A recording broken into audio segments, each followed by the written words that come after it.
Escuro e ninguém te ouve. Quando chega a noite e você pode chorar, há uma luz no túnel dos desesperados, há um cais no porto pra quem precisa chegar. Eu tô na lanterna dos afogados, eu tô te esperando, vê se não vai demorar.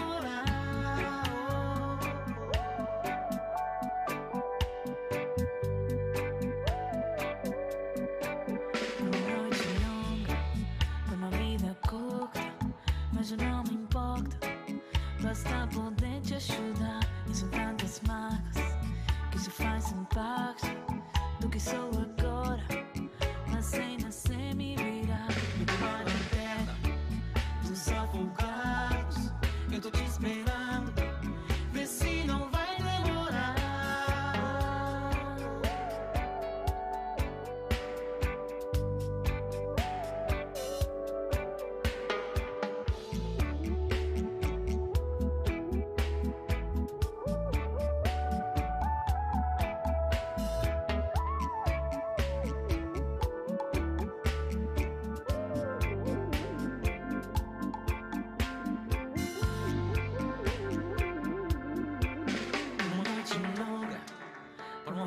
Curta, mas já não importa, basta poder te ajudar.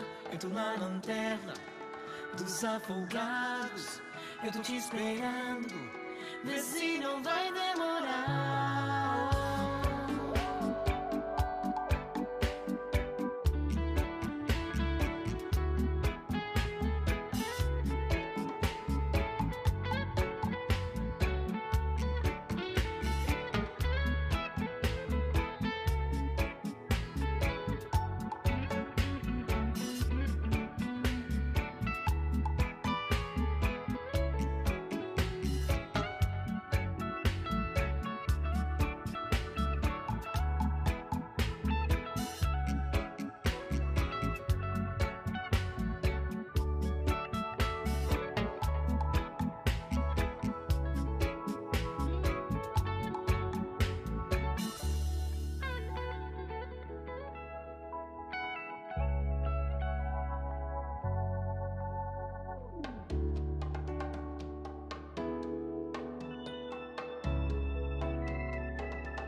Baby, this is what you came for. Lightning strikes every time she moves, and everybody's watching her, but she's looking at you.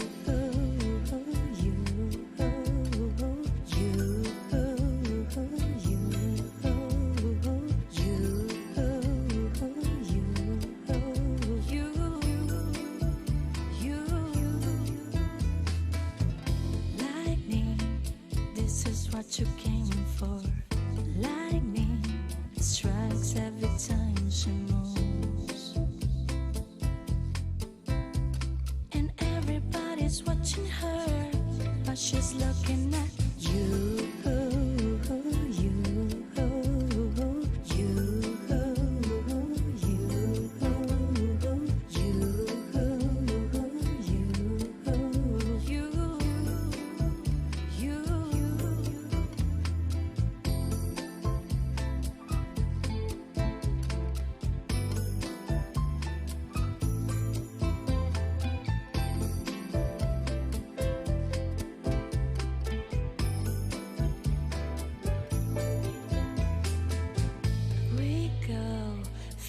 Till they can replay.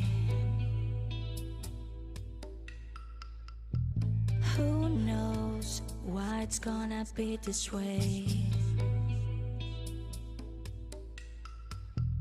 We say nothing more than we need.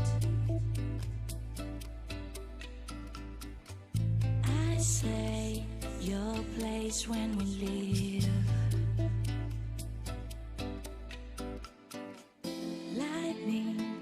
This is what you came for. Lightning strikes every time she moves,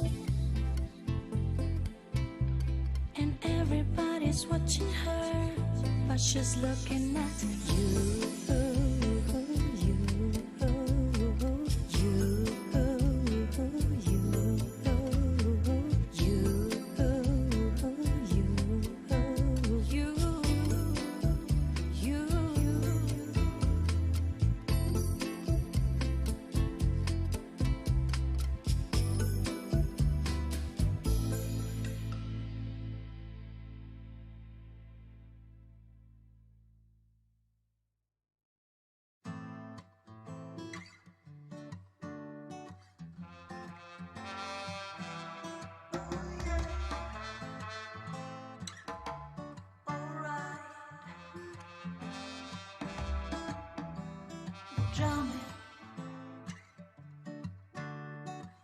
I wanna jam it with you. We're jamming, jamming, and I hope you like jamming too. Ain't no rules, ain't no law, we can do it anyhow. Cause I will see you through. Cause every day we pay the price with a little sacrifice. Jamming till the jam is through. We're jamming. To think that drumming was the thing of the best. We're jamming, and I hope this jam is gonna last. No bull can stop us now, we neither beg, no we won't bow. Neither can be but no sword. We all defend the right, judge our children must unite. Your life is worth much more than gold. We're jamming, jamming, jamming, we're jamming in the name of the Lord. We're jamming, jamming, jamming, we're jamming right straight from your holy Mount Zion, holy Mount Zion, just seated in Mount Zion, arrows of creation. Jamming, jamming, what you want. I wanna jam it with you. We're jamming, jamming, jamming. I hope you're jamming too. Jumps above my pride, truth I cannot hide, to keep you satisfied. True love that now exists is the love I can resist. Down by my side, drumming and drumming and drumming, drumming and drumming and drumming. Hope you like drumming too. Drumming, drumming, drumming. I wanna drum with you.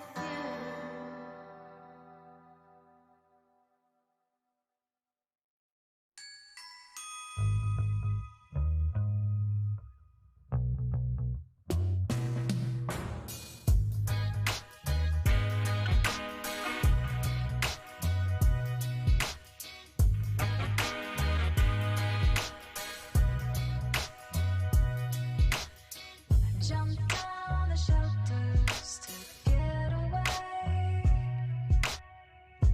The boys are cooking up their guns. Tell us, General, is it party time?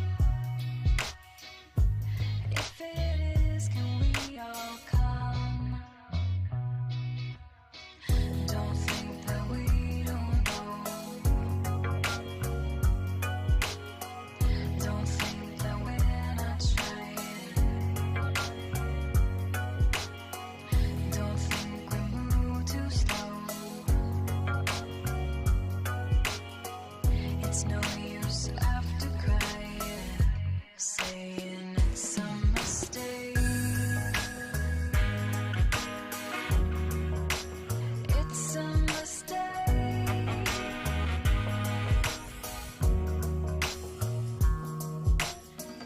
After the laughter has died away, and all the boys have had their fun. No surface noise now, not much to say. You've got the bad guys on the run. Don't try to say you're sorry. Don't say he drew his gun. They've gone and grabbed old money. He's not the only one saying it's a mistake. It's a mistake.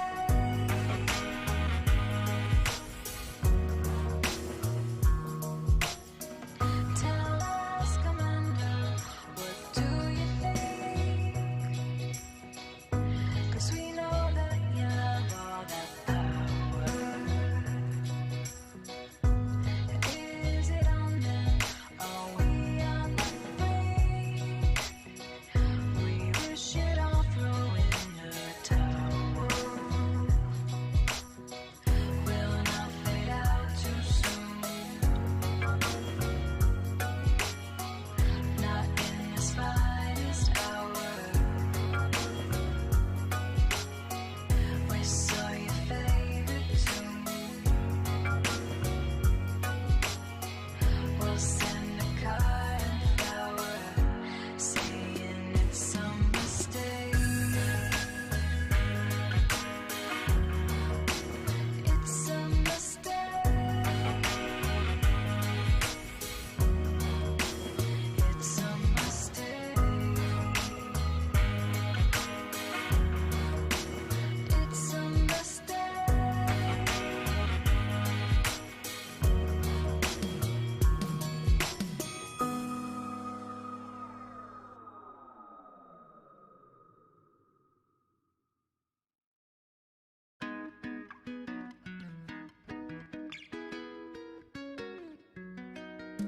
No limit in the sky if I don't want to fly for ya. No, I'm a tears in my eyes that I want to cry for ya. With every breath that I take, I want you to share that air with me. There's no promise that I won't keep. I climb a mountain that's not too steep. When it comes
started. Good morning, everyone. Good afternoon. I think some people are not in Brazil, but my name is José Pupim de Oliveira.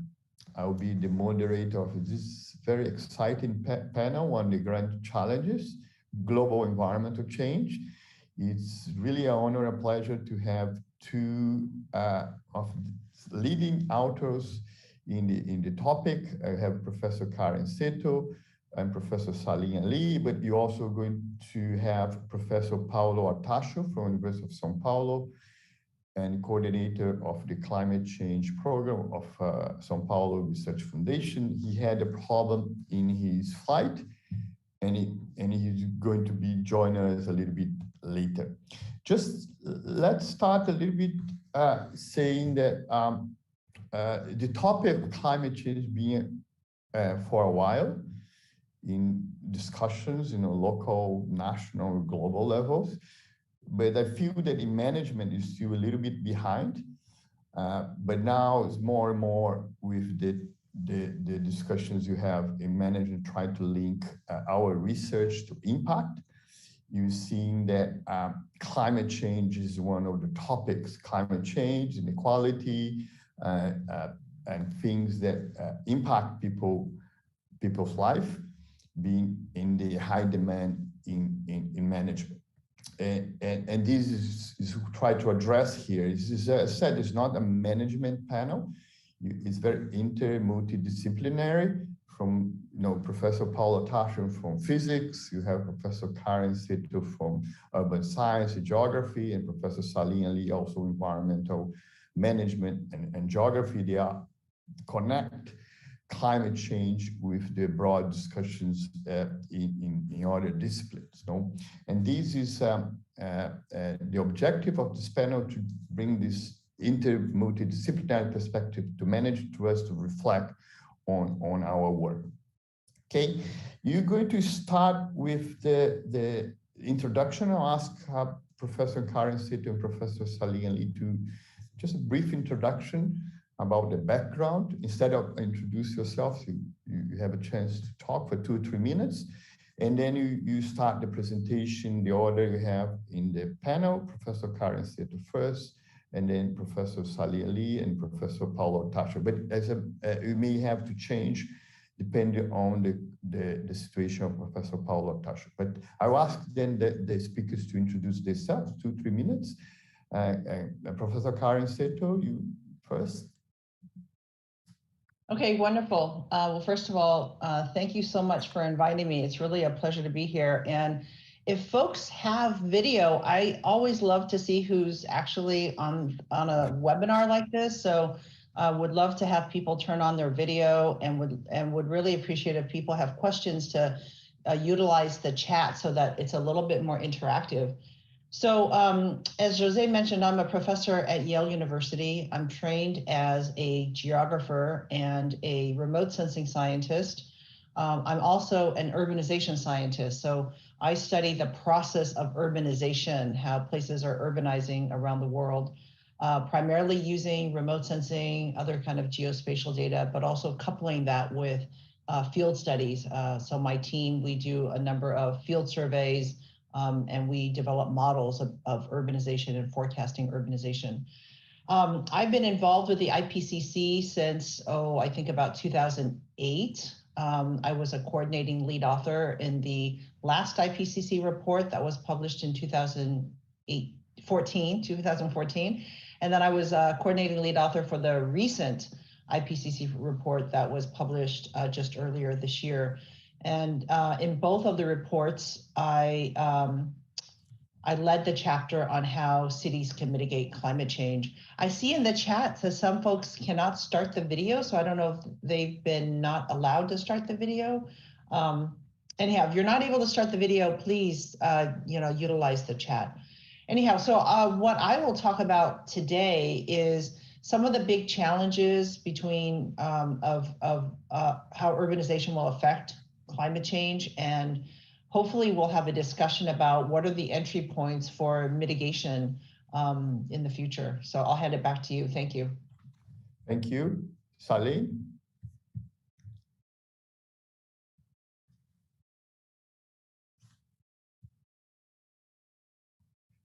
Sally, you're mute. Yeah, sorry, I was sending the link on social media for the YouTube I was asked to do. So anyhow, greetings everyone. I am the chair of the Department of Geography and Spatial Sciences at the University of Delaware. And I'm also a member of the United Nations International Resource Panel, which is a panel similar in theme to the IPCC in terms of informing UN member states, but specifically on resource security issues. It's a much smaller panel than the IPCC. There are 40 of us, and it's not attached to one specific treaty, which gives us a bit more flexibility. So you're welcome to check out the reports of the panel. I'll put the website for the panel. We are based at a secretariat in Paris with UNESCO. We have been working a lot on issues of global environmental resource scarcity, and topics have included material efficiency and climate change in recent reports. We've had reports on the material and energy nexus of cities.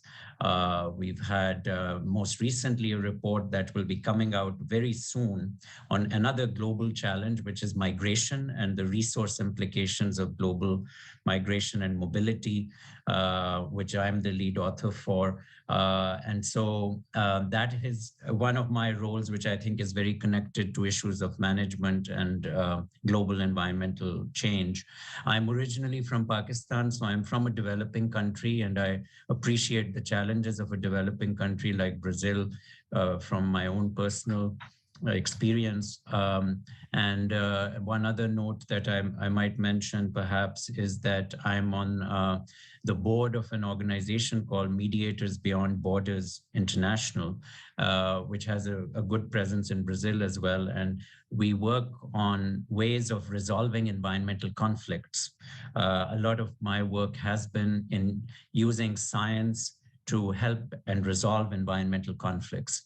And the role of managers and business schools like the ones that the conference participants are likely coming from is extremely important in this, and conflict resolution training is really important. So that's a quick primer on me.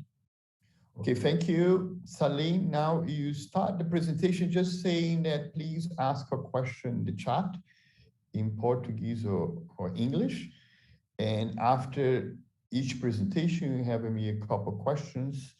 And I hope you have time for discussion, longer discussions at the end.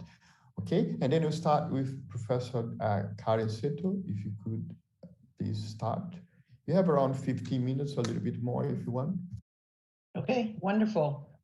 All right, so I'm going to give a really high-level overview of how urbanization presents challenges for climate change. And I'm going to start off with some trends, urbanization trends that are important in the context of climate change. First of all, when I talk about urbanization, I'm really talking about simultaneous co-evolutionary processes that are occurring across multiple dimensions. The most dominant dimension is really the demographic one, where we have more people living in urban areas than in rural areas. And here on this graph, do you see my cursor? Okay, good. So on this graph, you can see on the x-axis that we're in 2022 here. And you can see that the urban population is going to be the dominant population. It's already the dominant population now. It's more than 55% of the global population. But by 2100, it's expected to be significantly larger. We're expected to add about 2.5 billion people in cities and towns in the next 30 years. So urbanization has this big demographic trend in terms of people moving into urban areas. But there's another element to this demographic trend, which is that household sizes are also getting significantly smaller. So here's some data for 4 or 5 different countries. So you see average household size in the 50s was about 3.5. It's now down to about 2 to 2.5. And although these are data for these 5 countries, If we look at data across the world, we see very, very similar patterns. The y-axis might be different, the scale of this might be different, but essentially all around the world, we're seeing that average household size is declining. So this is another big trend. But I say here on the very top that urbanization is simultaneous co-evolutionary processes across multiple dimensions. So what are some of these other dimensions? One of these other dimensions that's really important is really around land. So urbanization is also about land use change. And one of the things that is a big trend in the 21st century is large-scale urban expansion. It used to be last century and the century before last that urbanization really took place in really discrete places. A little city here, a town here. But what we're seeing now in the latter part of the 20th century and now in the 21st century is really large-scale megalopolitan, megalopoli, urban areas that are now really large in size. They're connected, and this is having a really big impact on the environment in a number of different ways. So if we look at urban land expansion going out into the future, this is going to have a really big impact on climate in a couple of different ways. One, if I go back to this map here, we look at these places that are urbanizing. They're urbanizing in places that are biologically rich or biologically diverse. They're also urbanizing in places that are currently farmland or cropland. They're also urbanizing in places where there are forests and other ecosystems that are sequestering carbon. And so urban expansion, the expansion of urban areas is leading to the loss of ecosystems that sequester carbon, that provide food, and also provide wildlife habitat. This is a graph that shows forecasts of urban expansion going out to 2050 under 5 different scenarios about what the world might look like in the next 30 years. And the important thing to see here is that there's quite a bit of range, but the key point here is that if we look at, on average, what might happen in terms of urban land expansion, on average, we're expecting that urban areas are going to increase significantly around the world to the extent of something like 20,000 American football fields becoming urban every single day. This is significant. 20,000 American football fields becoming urban someplace on the planet. This is aggregated all around the planet. So this is going to have a pretty big impact. This is equivalent to an area that's equal to these 4 countries combined. A pretty big area of land is going to be converted. And if we imagine that this land is currently providing food, it's currently forests that suck up carbon, it means that we're going to have to expand agriculture into these other areas. We're going to have to think about how do we improve nature-based solutions and large-scale reforestation in order to sequester carbon. Another element of urbanization's impact on climate, so we've got a demographic dimension, we've got a land dimension. Another dimension is with regard to raw materials. So when we build cities and when we operate cities, when I say operate, I mean like to energize, to power them, we need raw materials. And in 2010, urban areas used up about 40 billion tons of raw materials a year. And it's estimated that by 2050, it's going to double out to 90 billion tons a year. You can see that here in this graph. A lot of this is actually going to take place here in this yellow in Africa. A lot of this is going to be building out Africa. But we also see all across the world a pretty big increase in the resource requirements to build, power, operate, energize cities.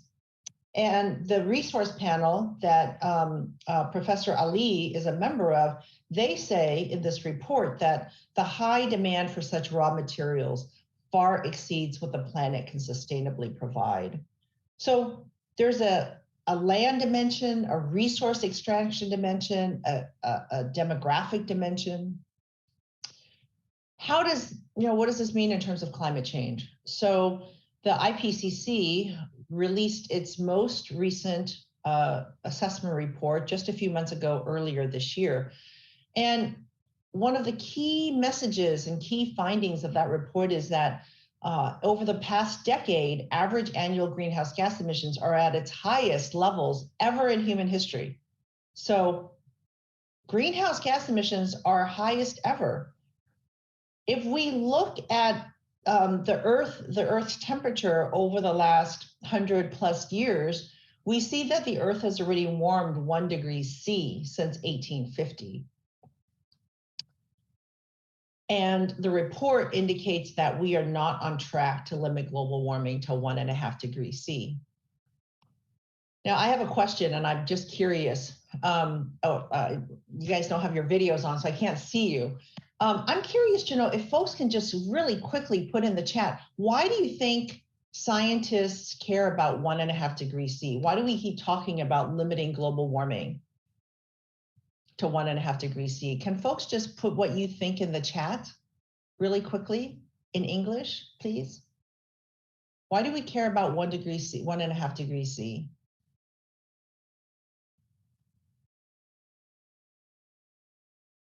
Okay, I'm not seeing anything in the chat. Not sure if others. Okay, well, one of the main reasons why natural disasters, thank you.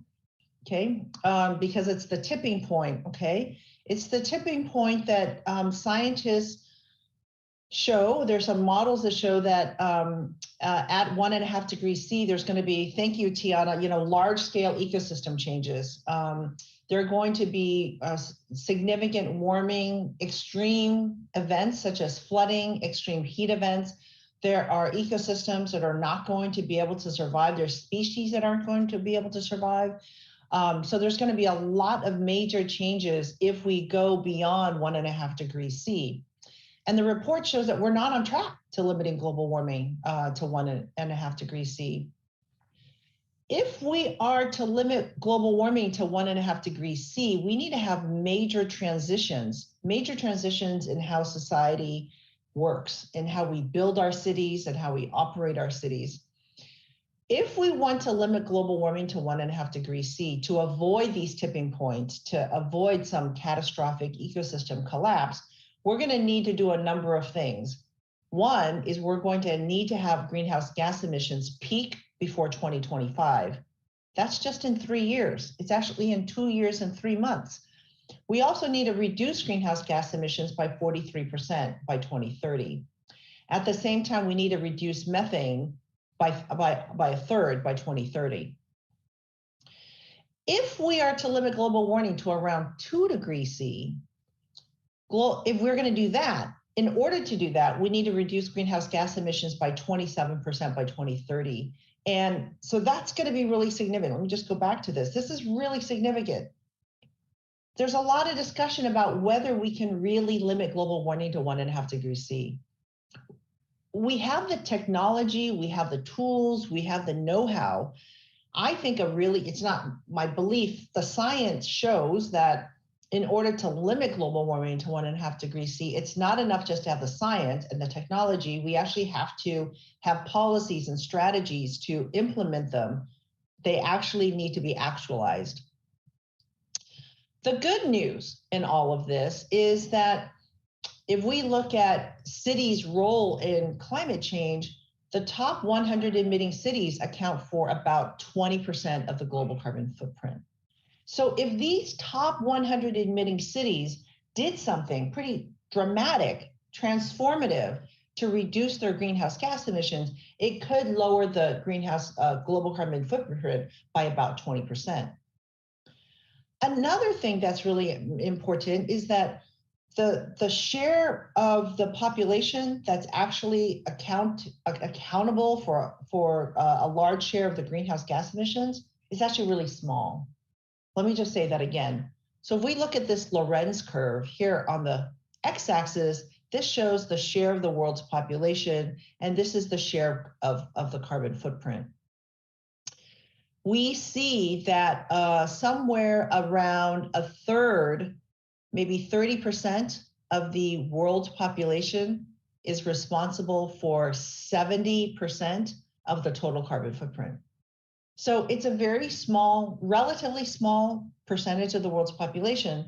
But remember what I just said, it's only 100 of the world's largest emitting cities that produce about 20% of the carbon footprint. So when I see this, I see quite an opportunity for cities to take a lead in lowering greenhouse gas emissions and being part of the solutions for climate change. The most recent IPCC report shows that about 2/3 of carbon emissions can be attributed to existing cities. So these are cities that have already been developed, right? Cities that are already in place. And this is looking at cities that have already been built. And you can see here on this graph, on the y-axis, this is urban per capita greenhouse gas emissions. The largest share of emissions in terms of per capita come from developed countries. But developed countries have relatively smaller percentage of the global urban population. You see here that in terms of the percentage of the global urban population, the Asia and the developing Pacific make up for a very large percentage of the global urban population. But in terms of per capita emissions, are relatively low.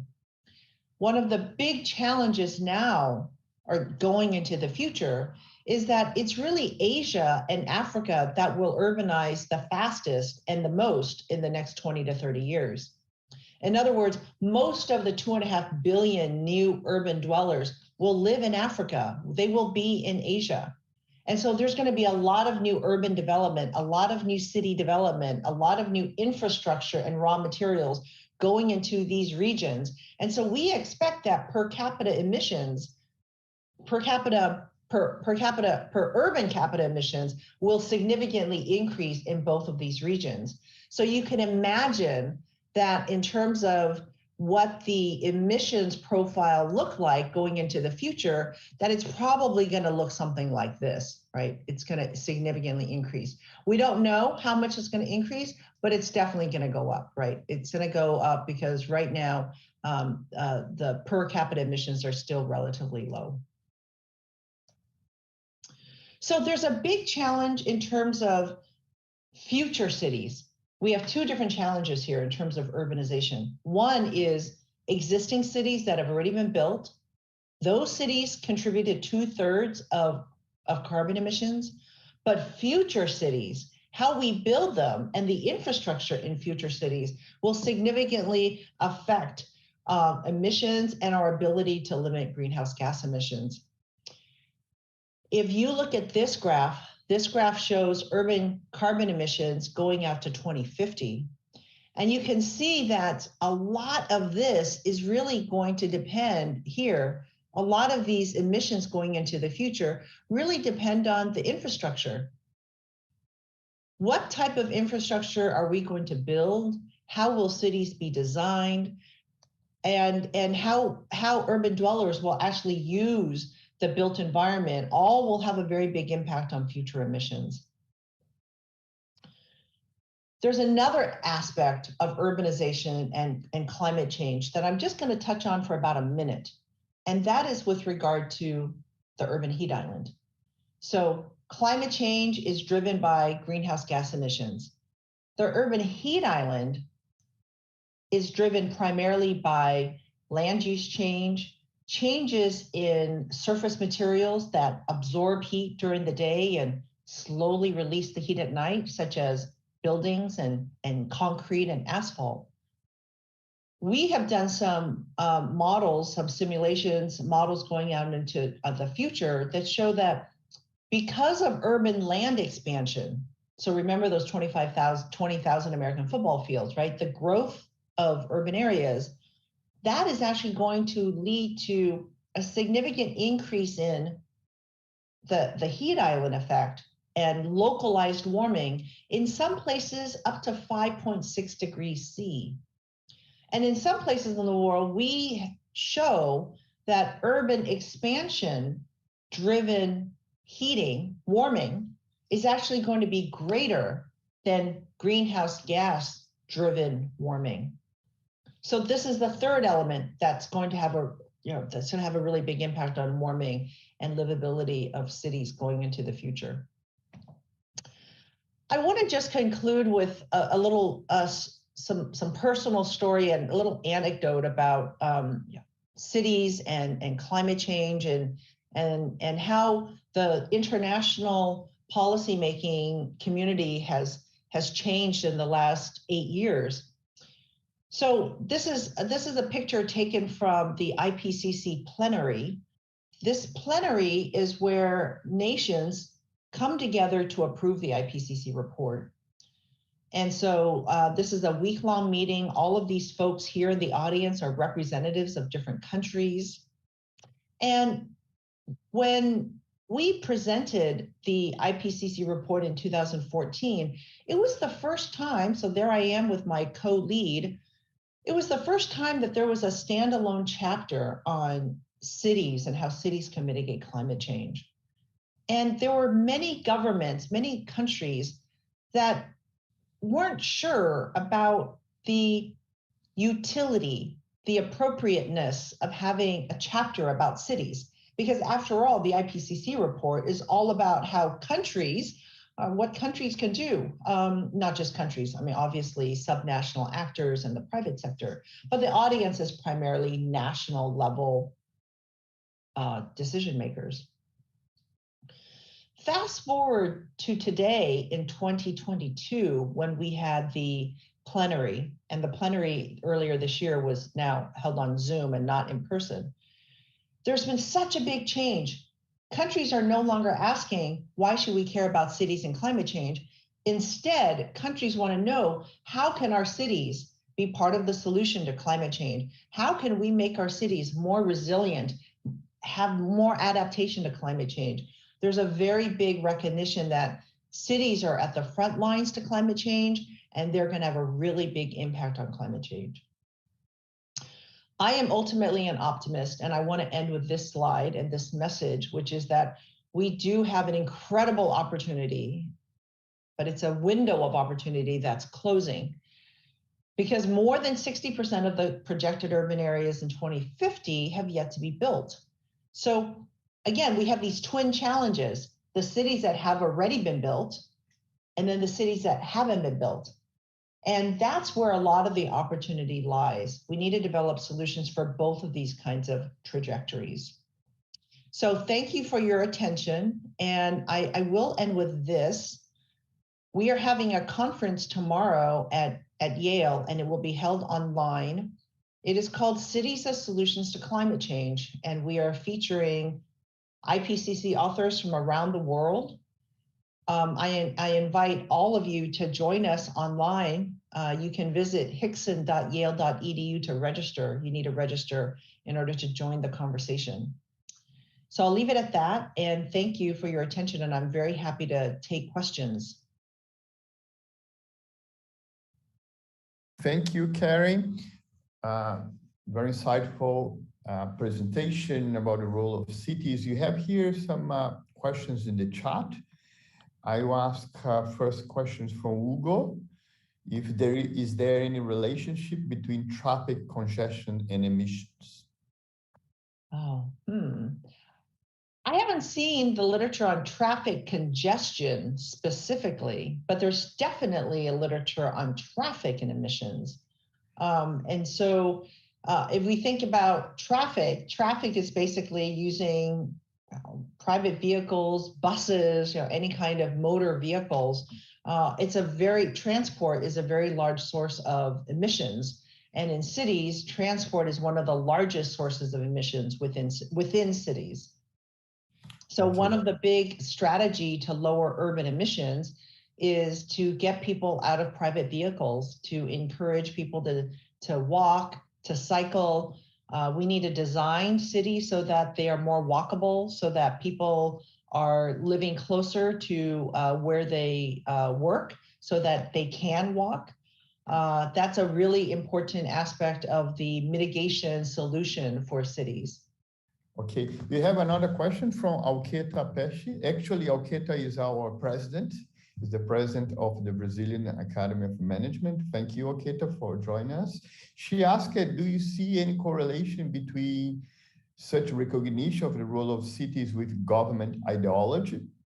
Like you see countries, climate deniers or others, you have also these in cities, and how often? Yeah. Well, I would put that question, maybe flip it around, that clearly there are leaders of cities that have a vision about how their cities can be on the forefront of climate solutions.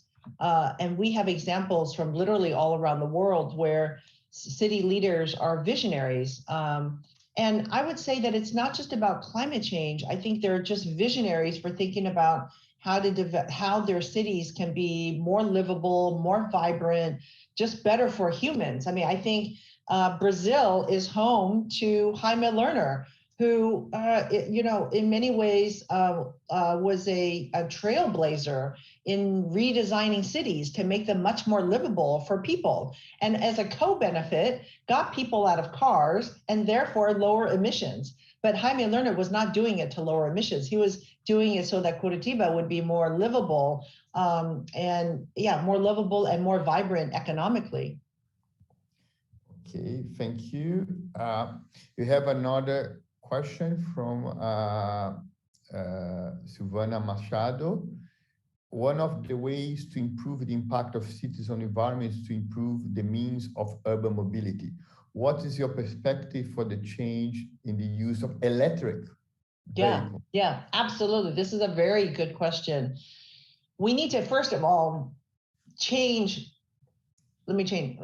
need to, first of all, enable people to use alternative forms of mobility. And I really want to emphasize walking and cycling. So I've been teaching at Yale since 2008, and I used to live in California, and I taught at Stanford. I was there for 8 years.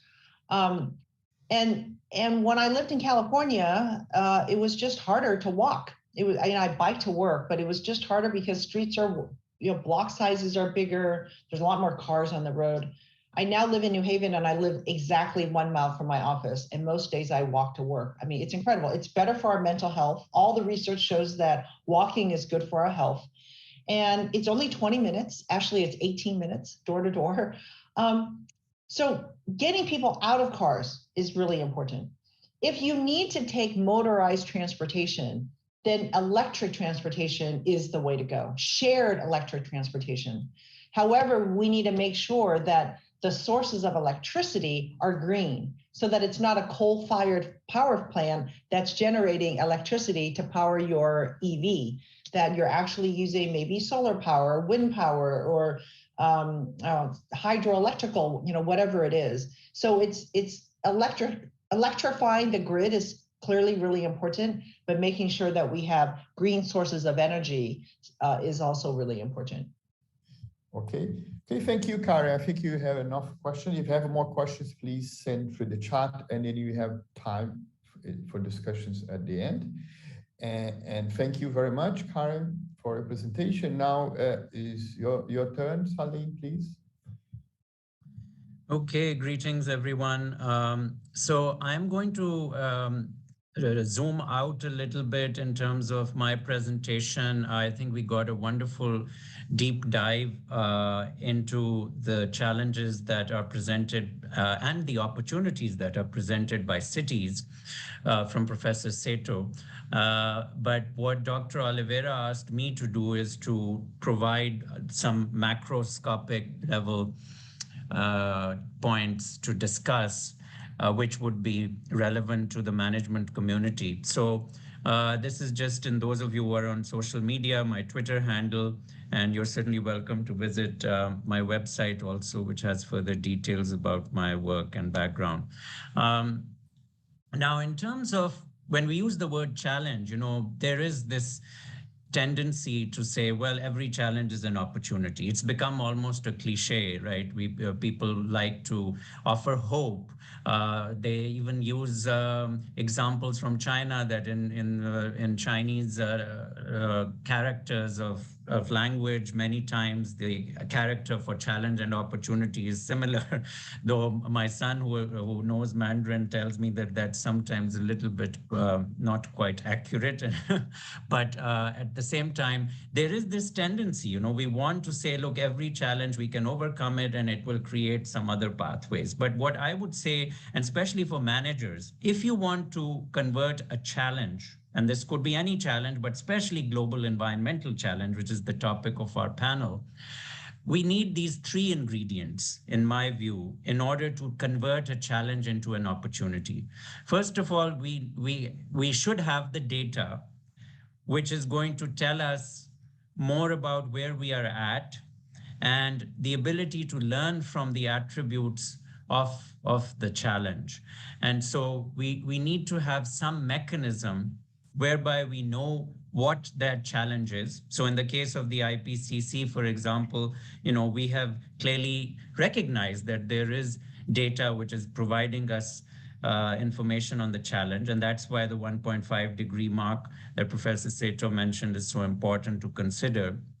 But then secondly, we need to have that ability then to learn and do a course correction, which leads me to the second point, that we need to have an exit strategy. If we back ourselves into a corner and we are not able to exit, then we cannot change a challenge into an opportunity.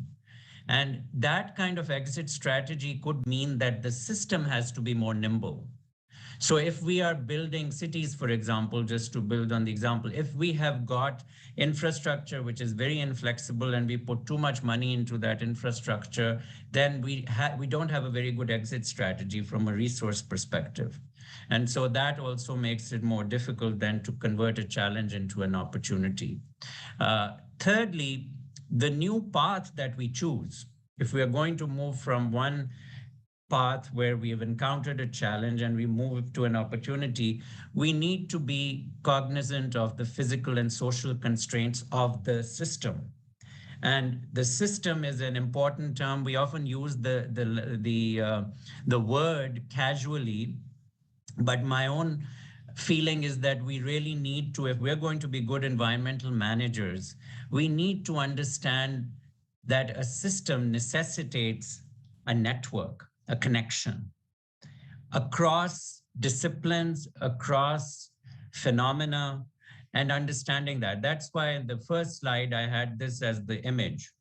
This is not just random PowerPoint thing. It's because to show you that the system and the network is absolutely essential if we're going to meet this global environmental challenge.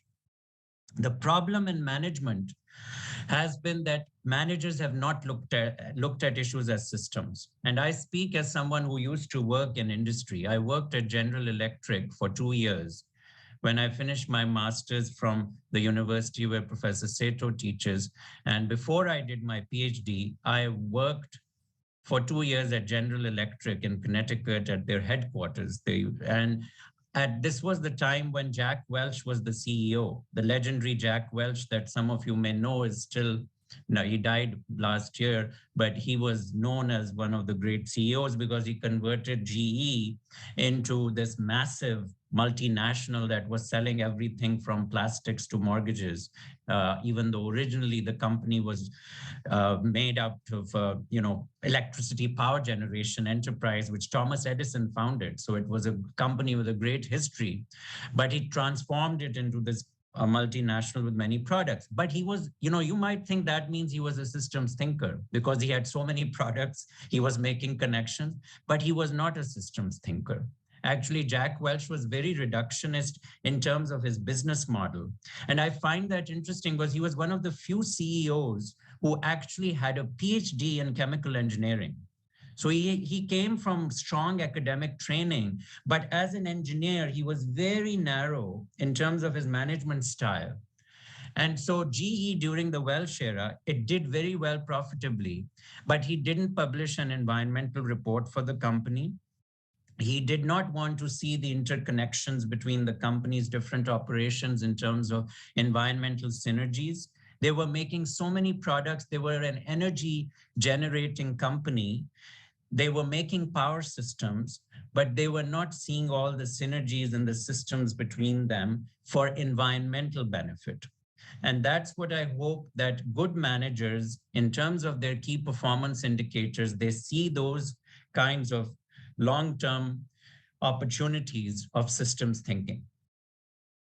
Now, thinking about challenges in another way, often luminaries like Nobel Prize winners are asked about, like, what are the 10 biggest challenges?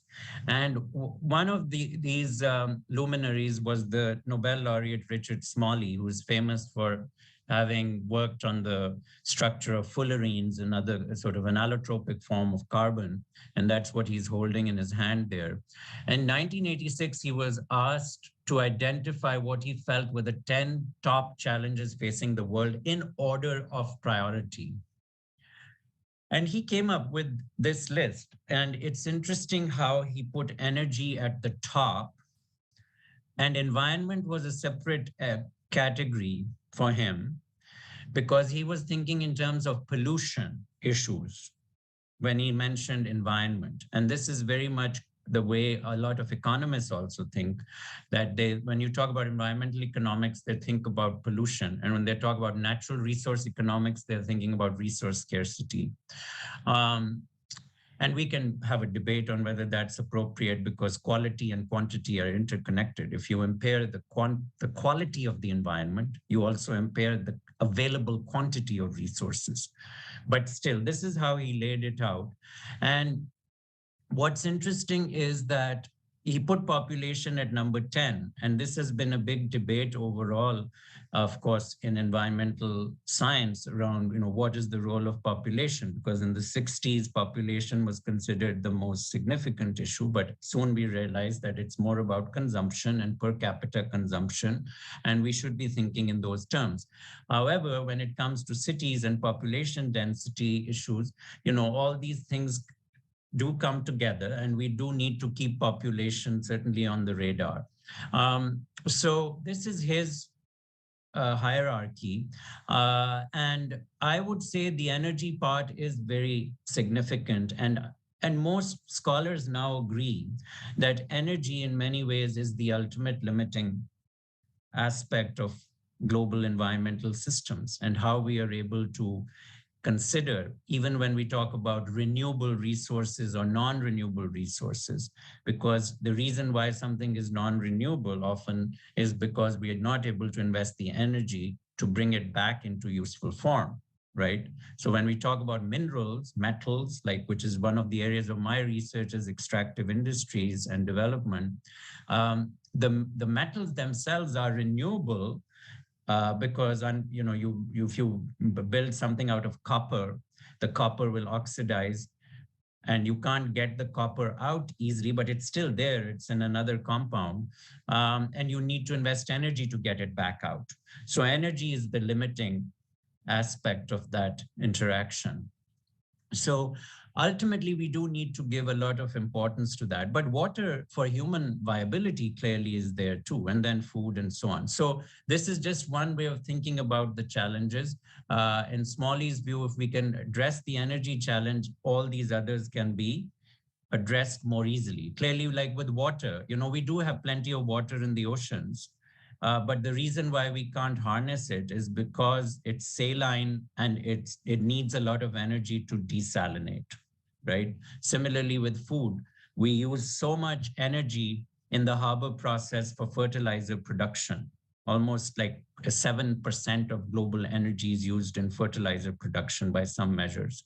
So if we had better mechanisms of nutrient generation, we would be able to less energy intensive, that could have implications for food security and so on. So these are, it's basically to give you a sense of we do need to prioritize when we talk about these issues. Now, Dr. Oliveira asked me to also mention my new book because it tries to deal with some of these issues as a systems science approach. So this has just come out recently, 2 months ago. And my goal in this book is threefold. First, it's to provide sort of this foundational knowledge about Earth systems. And one of my arguments is that we have now in the world, and this is true of also people many times who are studying in environmental issues, we have environmental awareness, but we do not have what I call ecological literacy. You do need foundational knowledge to understand. For example, someone put in the chat, tipping points. Why do tipping points happen? What are the structural reasons for tipping points? So this book tries to provide that in an accessible way, but also not dumbing down the material. So it's a balancing act because you want to make it accessible, but you don't want to be too simplistic. And the second aspect of this that I've tried to cover as a planner, my PhD is in environmental planning, though my earlier degrees were in chemistry, is to try and link this notion of natural order with social and political order. So we talk about natural systems having certain laws of nature. We talk about physical laws, thermodynamic laws, and so on. How do those connect to social and political systems? So the various ways in which complex systems lead to that. And business professionals are also looking at these issues. How do organizations develop? The emergence of complexity in organizations. So some of the book tries to make those linkages. And then finally, I try to be very solutions oriented to think about what are some of these trade-offs that we need to consider to bring together all of these conversations in planning for a more sustainable future. Now, one of the ways in which we are beginning to think about these issues is through this rubric that many of you may have thought about. It's a controversial one. It's called Planetary Boundaries, which came up through the work of Johan Rockström and Bill Stefan and others, but they were the two main proponents of this. And they suggested that for global environmental problem solving, we need to think about some key metrics which are going to be measured and by which we are going to be able to manage the Earth system better. And so they have come up with these metrics: the ozone layer, climate change, ocean acidification, chemical pollution, nitrogen and phosphorus loading, which comes from the fertilizers, freshwater withdrawals from rivers and lakes, especially land conversion. Those are the issues Professor Seto was talking about. Biodiversity loss, air pollution as well, in terms of human health issues especially. So these are what they call planetary boundaries, that if we are going to try and have the same kind of quality of life that we are used to, we need to consider that these are those boundaries and we have to figure out a way to measure them. And if we go over them, we will be in trouble. So this is kind of a newer way of thinking about this notion of carrying capacity, which ecologists used to use. It is controversial because people say that they haven't figured out a way to measure some of these properly, and that technology is the variable which can change whether these boundaries are in fact being exceeded. Now, there's another well-known economist and more of a systems economist, one may say, named Kate Raworth. And she has come up with a counterpoint to this by saying that, yes, we do need to have the planetary boundaries, but we also need a social foundation. We cannot just say, oh, the environmental issues are going in such a bad direction and we have to manage them. We have to consider the social foundations, that basic human needs which are needed. And so she has come up with these social foundations like health and education, income and work, peace and justice, political voice, and so on. And so I think her paradigm has really caught on. It's very attractive. It's led to a bestseller book as well. And what she has said is that there's the ecological ceiling, which is the planetary boundaries, and then there's a social foundation. And this is what she refers to as donut economics, hence because it looks like a donut. And that this is the safe and just operating space for humanities within the donut. Now, the attraction of this concept is such that now many cities have decided to take this on as a planning paradigm. So Amsterdam, for example, has started using donut economics as their fundamental planning paradigm. And the interesting thing is they are coming under criticism from both sides of the political spectrum. Of course, the political right, people who are more conservative around environmental issues, they are saying that the ecological ceiling is too amorphous, and this is limiting innovation, and technology is going to solve the problem, which is usually the criticism that comes from the techno-optimism camp. And then, but she's also getting criticized from the left of the political spectrum. And that is basically people are saying that she's still trying to work within a very market-oriented approach. And so one of the members of the Amsterdam City Council has said, we don't need donut economics, we need socialism bagel, because the bagel has a very small hole in the middle. She says that's what should be done. But anyhow, interesting debate. The other thing which I talk about in the book is considering the differences between what is referred to as weak sustainability and strong sustainability. Strong sustainability has to do with the replenishment of natural capital through natural systems. So like agriculture, forestry, and so on. But weak sustainability is when we convert natural capital to other forms of capital, and that capital then can be generated in a way which is sustainable. So basically, you move from an extractive economy to a service sector economy, but you wouldn't be able to have gotten that service sector economy without the extractive economy. So example would be California, the kind of place where Stanford University is based, actually. Stanford University came about through the wealth that was generated from the California gold rush. Leland Stanford Jr., he made his fortune in the California gold rush through transport businesses and so on. He used that money when his son suddenly died to establish a major university, which became a hub of all kinds of innovation economy. And that led to, around that, as well as other state universities as well, like UC Berkeley and so on, which developed a service sector economy around high tech. So now we think of San Francisco Bay Area as being a service economy. But would it have come about without the California gold rush? So that's a weak sustainability argument. But weak sustainability doesn't mean normatively it's bad. It's just showing that it starts from something which is from natural capital conversion to social capital and other forms of, well, not social capital, but service sector capital, I should say. Social capital too, of course, you can get income generated, which can be used for social services and so on. So finally, last slide, this is a one-sentence summary punchline of the book, is that I would urge, and especially for managers, we often talk about new world order.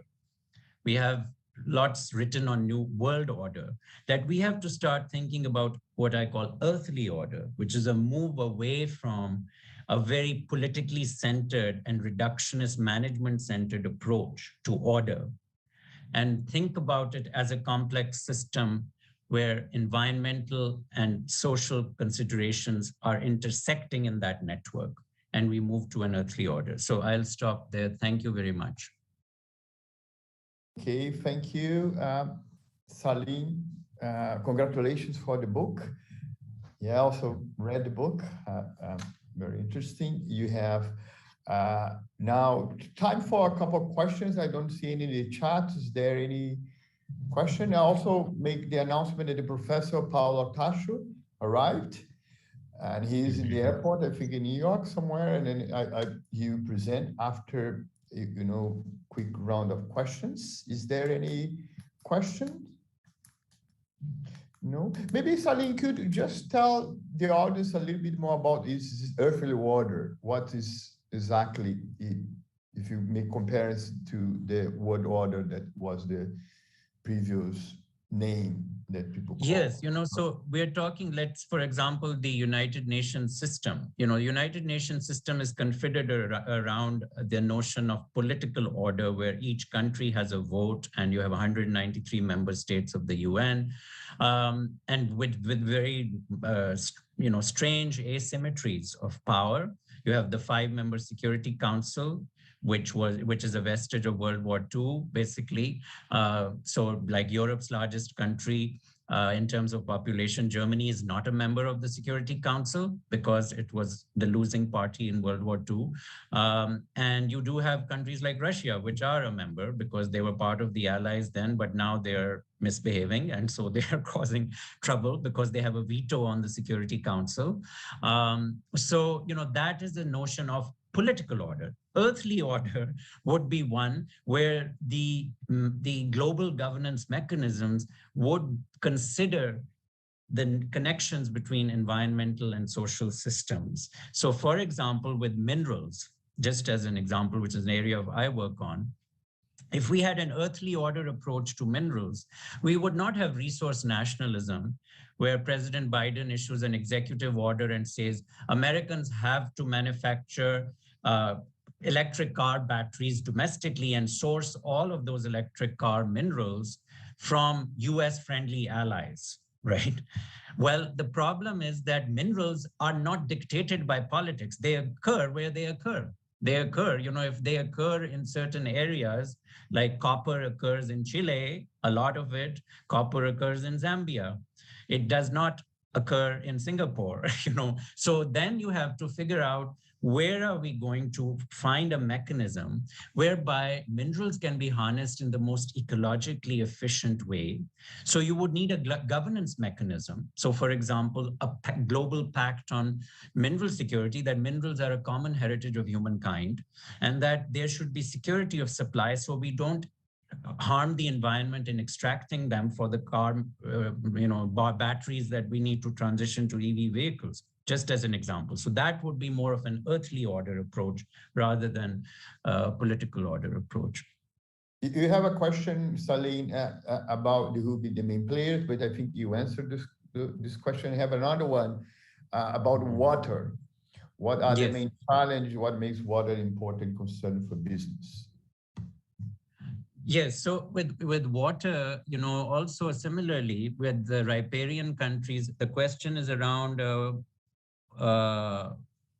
so water, I didn't see the question, but like just generally, what makes water an important concern for business? Well, water is an important concern for business depending on, of course, the kind of manufacturing that you're doing. So like for certain kinds of manufacturing industries, you may not need that much water, but like for extractive industries, for mining, you need a lot of water because you have tailings and you have to, process them. That's why in Brazil, you had those 2 terrible disasters in Minas Gerais state, was because of the water which is used in tailings processing, and then you have to build a dam to store the water and the slurry that comes out. So you need water for processing, and that's why it's important for business. Water is important as a means of transport as well in maritime traffic on rivers. And so, all of those factors, but from this notion of political order, water is important for us to consider because also transboundary river systems are often beholden to the same kinds of conflicts over territoriality that I was referring to. Yeah, you have final questions before I move on. I think this is an interesting question about population growth. That was the concern, 50, 60 years ago, that, the big problem in terms of... population growth would not be a problem if we had human mobility. And the problem is that we have established very specific constraints on human mobility across borders. So, for example, in Europe, you have population declining in countries like Egypt, in countries like Italy. But if you had a population allowance for migration from countries like Egypt, which have high population growth rate, or from many parts of sub-Saharan Africa, with training and harnessing what we call the demographic dividend, that you have people who are trained with human capital to contribute, you wouldn't have a problem because you would just move people from there. But we have an issue of prejudice. We have an issue of people not being allowed to have human mobility. And so that leads to population becoming a problem. Why? Because all those people now are confined to places where they do not have the resources. So I do worry about a country like Nigeria, which is going to have more than 200 million people very soon, with a very resource constrained environment and not being able to move. So this is the challenge with population becomes a challenge because of constraints on movement. Global population as a whole is not a problem. It's a local problem because of these constraints we have imposed. Okay, thank you. You have other questions, but I think they are more for the discussion about the green economics and so on. And then with this, I would like to thank Sally for your presentation, stay for discussion. We have now Professor Paula Tacho, who was talking from somewhere in the airport, and is your. If you'd like I'd like to ask you also to introduce yourself, Professor Paula Tacho. Okay, thanks, Pupin. So I am Professor Paulo Artacho from the Institute of Physics, University of São Paulo. I basically worked on the last 4 IPCC report, as well as many other IPCC reports. And actually, right now, I am trying to go back to Brazil from New York with a lot of flight cancellations.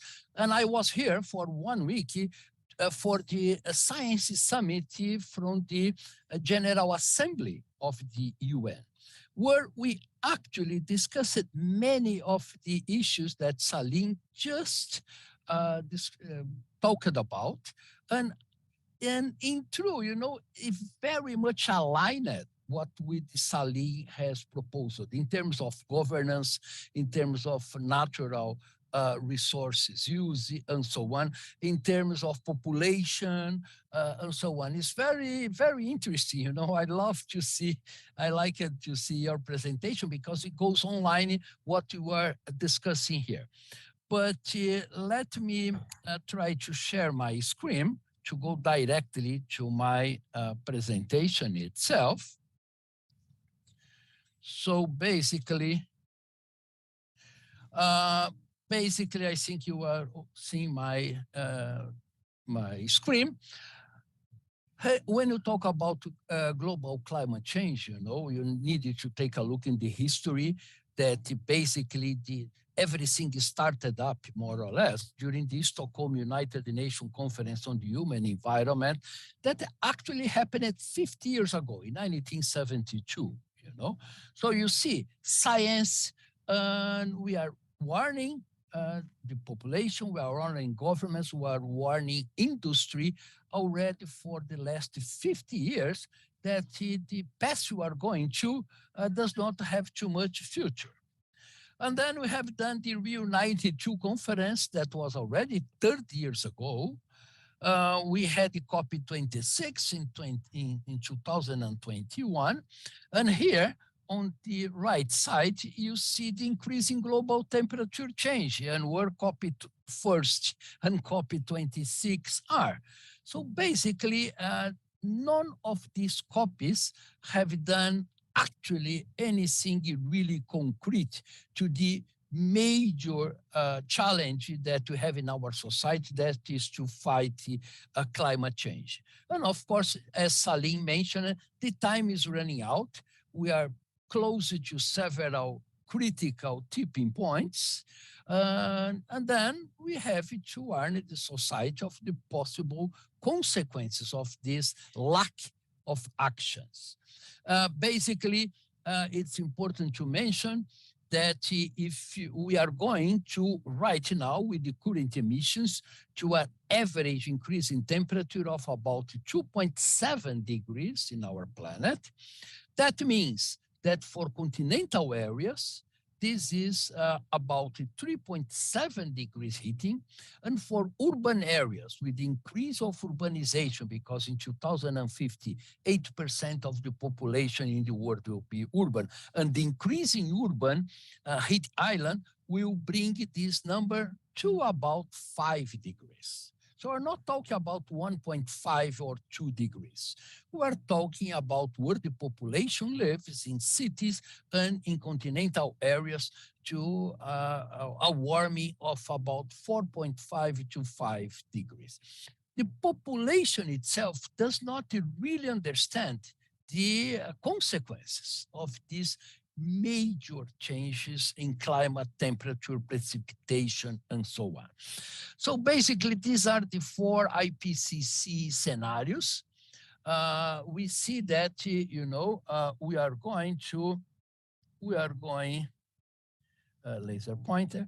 So basically, we are going in between loose implementation of the Paris Agreement to, let's say, almost a business as well. So, I mean, in terms of global average, something in between 2.8 and 3.7, depend, of course, what we are going to do in Egypt, in COP27, and many other particular issues. But nobody lives in the global average. So does not mean anything to the people. The most important thing is look at if you allow the planet to hit at an average of 4 degrees, IPCC predicts that, for instance, South America, we have an increase in temperature in between 4.5 to 5 degrees, and the Arctic region of about 6.5 and 7 degrees. So anyone who works with the ecosystems know what a change in temperature that much high would mean for the ecosystem that sustain life on our planet. But this is about temperature, and temperature is not even the most important ingredient here. The very important ingredient is actually the changes we are observing in precipitation. And then we'll see that the simulated change from the IPCC for a 4 degrees global warming, looking at the situation in Latin America. Look for the situation in South Africa or Mediterranean Europe or Central America. So a very strong reduction in precipitation. So this will bring lots of difficulties because, of course, water is important not just for the industries, like Salim mentioned on the previous talk, but also for the survival of the humanity and for food production itself. What is the consequence of this reduction in precipitation? This is the soil humidity with the 4 degrees warming.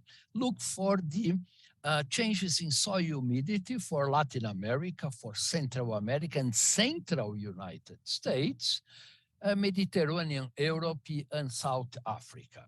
So basically, this will have a tremendous impact in agriculture. And then we had these good estimations from that, from the World Economic Forum. That's a completely independent assessment of how much would be the impact on food yield in a 3 degrees hotter planet. This was published in 2016 already. Look at the situation of the tropical countries. So basically, a very large change in agricultural yields. Of course, with improvement in crops, with genetic engineering, with other things, we can maybe reduce some of these impacts. But anyway, the impact will be very, very significant, no question about. And then more recently, the extreme weather events just quick in. You know, we saw in Europe, we saw in Asia, we saw in United States. Basically, we had the very first heat wave that reached the United States, Europe, and Asia at the same time. Before that, this heat wave basically had localized effects, but now these things are changed. So you saw 52 degrees in California, fiery danger forecast for Europe, July this year. We saw 48 degrees in Canada. So basically, actually what the people are most, let's say, warned by global change is actually much more the extreme weather events increasing than the slow increase in temperature. And what IPCC says about the future of the climate extremes. Okay, basically, one single event that happened in a 50-year time frame before the Industrial Revolution now will be 39 times more frequent in this 50 years time period, and will be 5 times more intense. So this will also bring a tremendous impact in our society. That will make this heat wave we saw in Pakistan recently, or in Europe, United States, really a very, very important issue. This is where we are going to, this is where we are driving the planet to. And then it's important to also have the idea that our planet is a joint working mechanisms in terms of climate. And then we'll call for the tipping elements of the Earth's climate system, their connectivity, and the teleconnections. So if you deforest the forest, Amazonian forest, this will impact how much water we get into the Himalayas. This will impact actually the melting of the Antarctic ice sheets and so on. So that's another issue. We cannot isolate it, individual tipping points or individual elements, because they are all teleconnected. Some more strongly teleconnected than others, but we cannot ignore these things. And then what you have to do in terms of to avoid this really difficult situation. Okay, IPCC have answered this question very nicely in the IPCC 1.5 report that I also work in. And then what we see is that we have to reduce by 7% a year greenhouse gas emission to 2050. And after that, after to achieve net zero, we have to sequester huge amount of CO2 from the atmosphere in order to reach 1.5 degrees.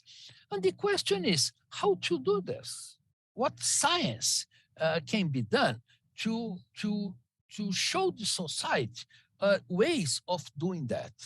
So basically, that is the challenge we are discussing here in the UN Science Summit from the General Assembly, and that is the thing we're discussing all IPCC meetings. In addition to the CO2 reductions, we have to reduce methane emissions by 70%, 70%. We have to reduce black carbon emissions by 92%. So basically, that's a huge change in our economy. This is a huge change in our society. So basically, this is a figure from the working group 3 of IPCC. We are right here in 2022. So basically, you have to choose right now which path we will follow. We'll follow the path of sustainability, a path of the high resiliency, less inequalities, and so on, or we'll follow the path we are going through right now. That is the increased warming, limits to adaptation, sustainable development that will never be reached under 4 degrees warmer planet. So that is the issue that we have to work with.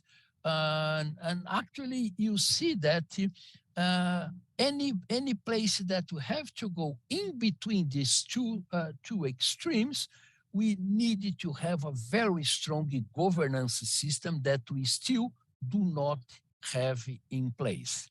So basically, in addition to climate change, we have to integrate the climate change with the human society, with the working of the ecosystems, including the loss of biodiversity, in a very coherent way, because of course they are strongly interconnected. So does not exist something like change only climate change without change the human society emissions, standards of living. And I totally agree with Salim that the problem is not population anymore. The problem is actually the unsustainable level of consumption, especially in developed countries. And then the question is how to change this situation for a new system where we can limit the global warming, we can change how we produce and use the energy, and how we reduce the loss of biodiversity, and we build up a system where the ecosystems could actually continuing to provide the ecosystem services that are essential for our economy, for our society, and that's a huge task. In between these two, let's say, words, we have to develop political science on how to implement these things. We have to continue to improve the science, warning the society of what we are going on, and so on. And this is valid for local actions to regional actions like Amazonia, of course, also to global planetary actions. And these actions, there are several of them that were actually discussed this week here at the General Assembly, and that includes from urbanization to actually human health, preserving biodiversity, and so on. And the idea is to build up climate resilience as much as possible, as quickly as possible.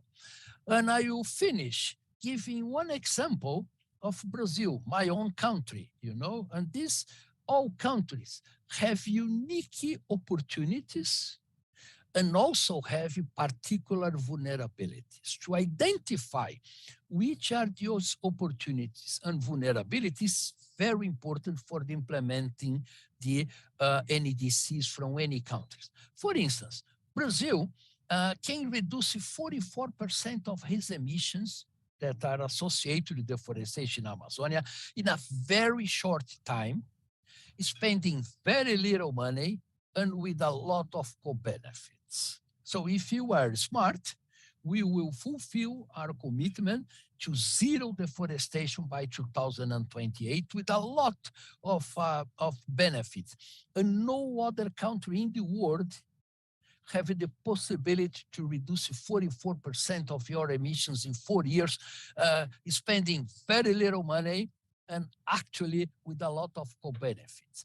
Brazil has solar and wind power generation capacity like no other country have. We have a large biofuel program in place with the ethanol production, and we have a large potential to absorb carbon with the potential income generation through carbon markets. So this is a huge opportunity for Brazil. We're not using it. We needed to be much smarter and actually follow this opportunity. But at the same time, we have significant vulnerabilities. Basically, but Brazilian economy is based on agribusiness. And as you saw in that map from the precipitation in central part of Brazil, where most of the agribusiness is located, bye-bye to the agribusiness in a few decades. Also, we have most of our electricity is generated by hydropower. That's, of course, vulnerable to precipitation and climate change. We have in Brazil 8,500 kilometers of coastal area that are very vulnerable to sea level rise. And finally, the northeast part of Brazil is a semi-arid region with the desertification advancing very fast and can be a region where a population, the millions of Brazilians who lives there, will be impossible to live on that northeast part of Brazil. So you see, that Brazil has at the same time opportunity and our vulnerabilities that you have to deal with with the public policy that address this critical issue. And then Salim showed a different version of this donut, but I think it's very important to understand that we needed to develop in terms of science, what we call the safe and just space for humanity, that put together the needs of our society: food, water, income, education, gender equality, energy, and so on, with the limits of our planet that are very, very close to us. Fresh water usage, nitrogen and phosphorus cycles, and so on. And basically, we need open science. We need a governance system that we do not have even in very infancy, and public policies to build this basic space. And in order to do that, the UN has a recipe for that, that is fulfill the 17 sustainable development goals that are the basic target that all governments and all societies should guide it to really try to build a sustainable society. And SDG 13 is basically climate actions, is one of the SDGs, but of course, without a stable climate, many of the other SDGs will be absolutely impossible to reach. So basically, that's what I was planning to present here. And there are great opportunities for research to help our society to build a sustainable planet, but we also have big challenges like implementing a governance system that could do that, getting a better quality in our democracy, so we have governments that are more representative of the population needs, and a new economic system with much smaller inequalities than we have right now. So basically, this is what I was planning to present, and I'm happy to answer any questions you may have.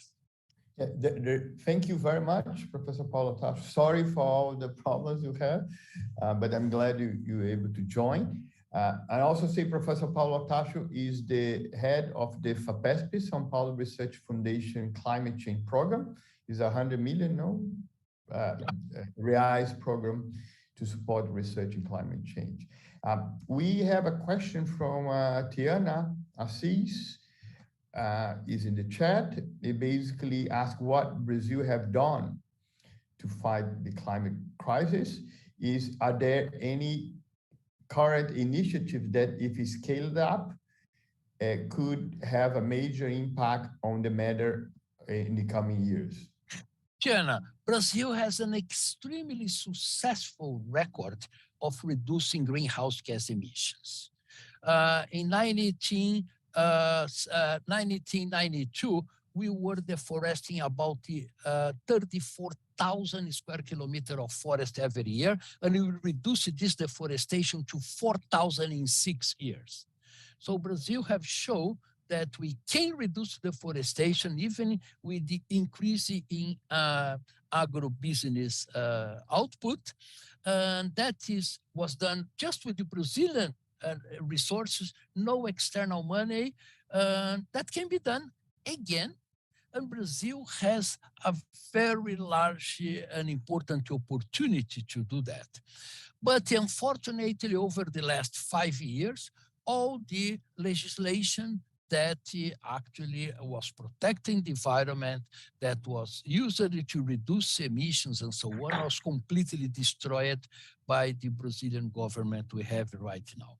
I hope we will change that in 2 weeks dramatically, but let's remind that we'll have to work very hard to, at least for the first or second year of a new government, to really implement the policies that goes along the 17 SDGs, and for Brazil to show the world that we can become net zero by 2035 very easily with a lot of co-benefits. Yeah, we have another question from Alqueta Pesci, that's our president of the association. It's about the institution framework. do you think Brazilian institution framework, I'm referring to government, private sector, and I'm not hearing you anymore. Hello? Can you hear now? Hello? Can you hear me? We can hear you. I think it might be just him. Yeah. Paulo, I think, can you hear me now? Paulo? Turn on you are in mute. Paulo, you are in mute.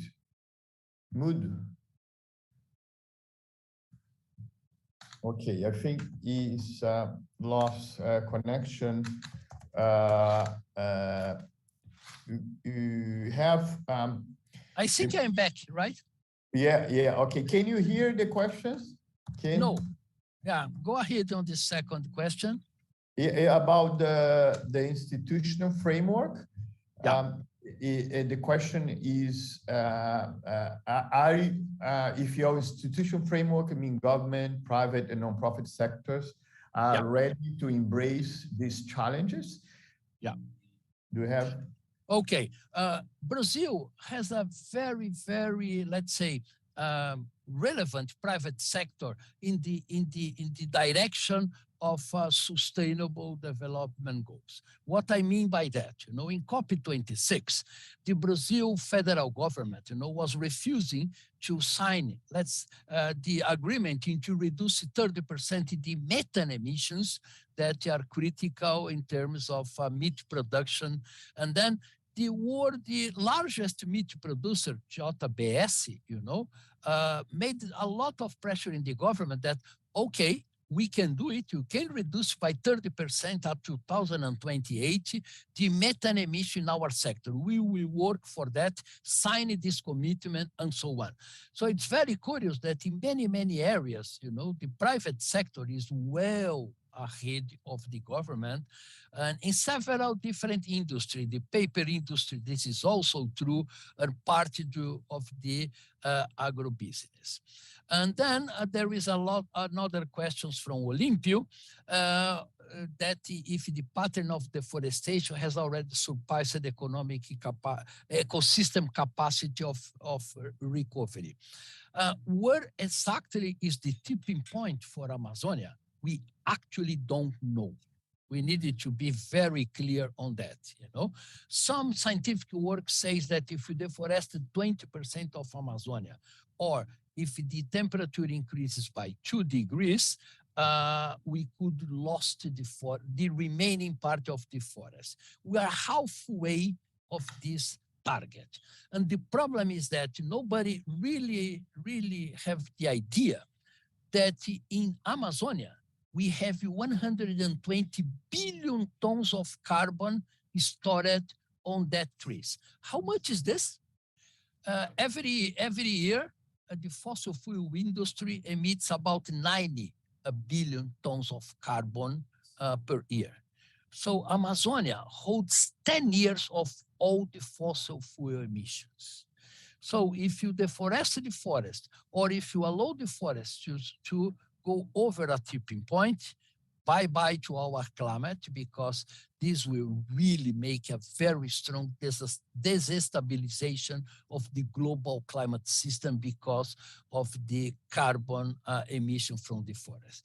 And it's possible to reforest the forest, not just in Amazonia, but also in the Atlantic forest. Brazil has committed to reforest 12 million hectares of forests that will destroy it. This is feasible, and this is highly desirable, because this will recover part of the hydrological cycle that was affected by this loss of forest. And I hope Brazil will fulfill his NDC in terms of reforesting about 12 million hectares of forest all over Brazil, not just in Amazonia. Okay, thank you very much. You have some questions that came along the place. I think I thank you, Professor Paulo Tacho, then for your interesting presentation, particularly the aspect of Brazil, where you are. Now I have a few questions for discussions in general, but I selected then to maybe start with one to each of you. The first question, Karen, is to Karen. There is a question from Tiana that is, what kind of evidence you have on incentives that developed countries can give away to developing countries in order to compensate the efforts to have a more sustainable development? Well, I would say the biggest evidence is that the triple bottom line. There's a lot of evidence from economics, maybe not donut economics or bagel economics, but there's a lot of evidence that green development is good for business, it's good for the environment, it's good for health, it's good for city innovation and city productivity. So yeah, I think that's probably the best evidence. I think if we look at what's happened in the US, there's been quite a big change in the last, I'd say 10, maybe 15 years in terms of the private sector and how the private sector sees green development. I mean, it started, I think, originally thinking about supply chains and thinking about more about the circular economy. And I think there was a period when it was much more about greenwashing, but now there's a recognition that, in fact, this is thinking of actually implementing the green economy, implementing a circular economy is actually helping with the bottom line as a business. And I think nowadays, when so much of business is driven by people's perception of businesses, right? People want to align their own values with where they eat, right? Where you go shopping. I think branding becomes so important. So I think that's a really big incentive. And I think it's the same thing with cities too, right? Cities that are able to attract the knowledge economy, right? The cities that are able to attract mid to high level managers, they want to go to places that are not polluted. They want to go to places that have ecosystem services such as clean air, walkability, all of these things. There was a period when there were a number of cities in Asia had very bad, very, very poor air quality. And American companies had a very difficult time attracting mid and high level managers to go work in these places because they said, why am I going to leave my city in San Francisco, Redmond, New York, wherever, and go to a city in Asia that's so polluted, right? And so we're in a global competition for labor, for investments, for consumers. So I think that's probably the biggest incentive. Yeah, okay. Salim, maybe this for you as well, in terms of the relations between developed and developing country in order to, have this balance to fight future for sustainable development. How do you see these incentives? Is there any? Well, I think that the classification of developing country is also problematic within the UN system. That's one of the reasons why actually the SDGs, when they were developed, they were envisaged for every country, not just what was classified as developing countries, whereas the Millennium Development Goals were only for developing countries. We have pockets of underdevelopment in many developed countries as well. The most significant challenge in this regard is the classification of China as a developing country, which has led to a lot of conflict in the international arena. So I think we do need to resolve this aspect, that development is a much greater complex challenge than just this kind of classification. Having said that, I think there is a problem of creating economies of dependence around development also. And so we need to handle this very carefully. And even with climate change, I mean, people are talking about the climate industrial complex, that people are there. There's whole industries which develop around certain kinds of enterprises. So what we really need is careful alignment of what are the actual KPIs, deliverables of these kinds of projects, funding mechanisms. We've had a lot of wastage in the development enterprise. And in my other role, I serve on the science panel for the Global Environment Facility, which is a funding mechanism that supports all the major environmental treaties. I have seen that through a lot of the GEF projects. Now they are trying to improve some of the, and those are only for developing countries under the UN nomenclature.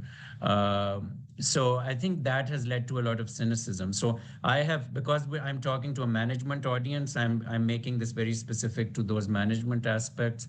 There are real issues in terms of how donor funds are managed and the KPIs which I use for the impact of development projects and environment development nexus in those projects and what happens. So one of the things, for example, we are requiring now in all GEF projects is a theory of change, that the proposals have to have a theory of change, very clear outcome metrics of what was it that's changed and how is it going to be sustained beyond the life of the project.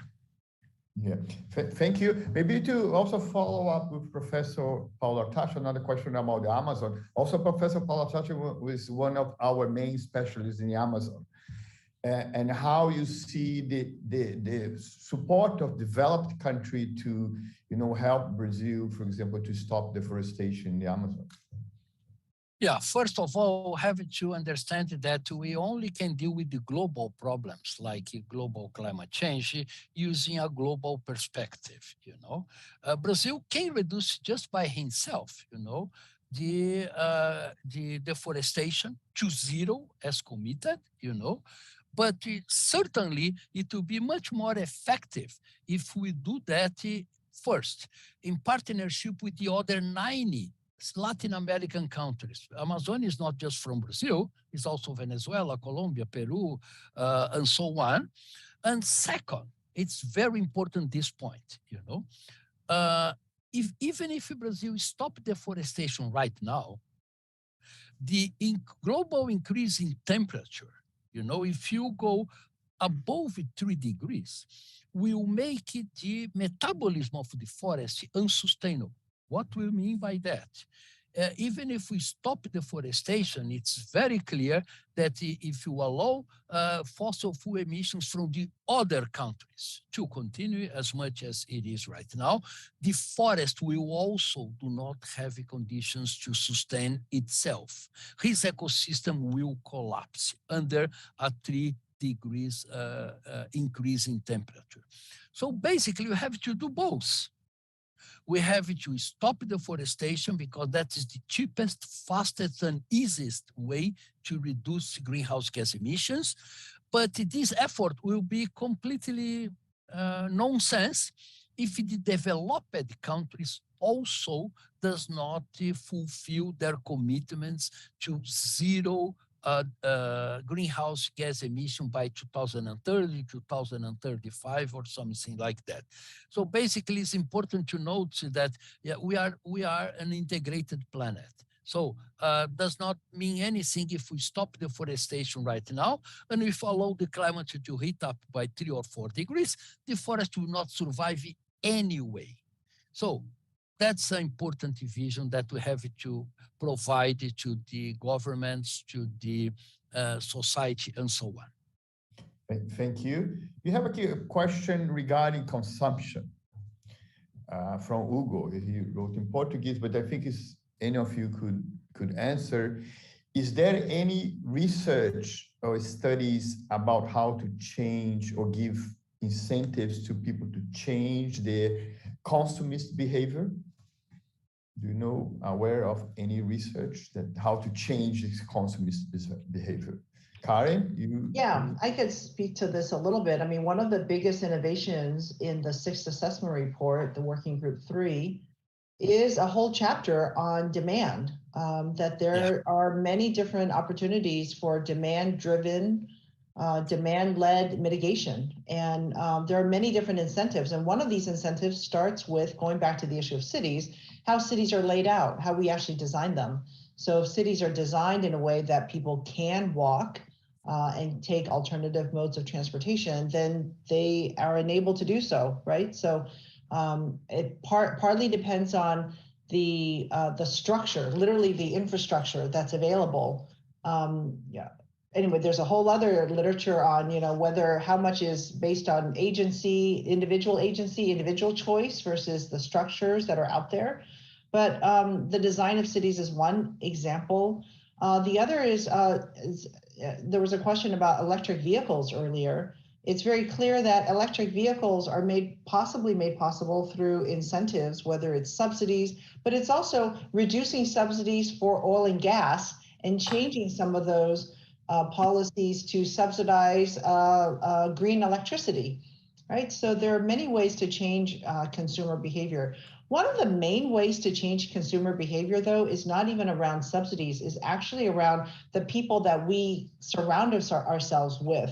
So there's a lot of literature that suggests that if you, for example, have a meal with somebody who is a vegetarian, you are likely to eat less meat.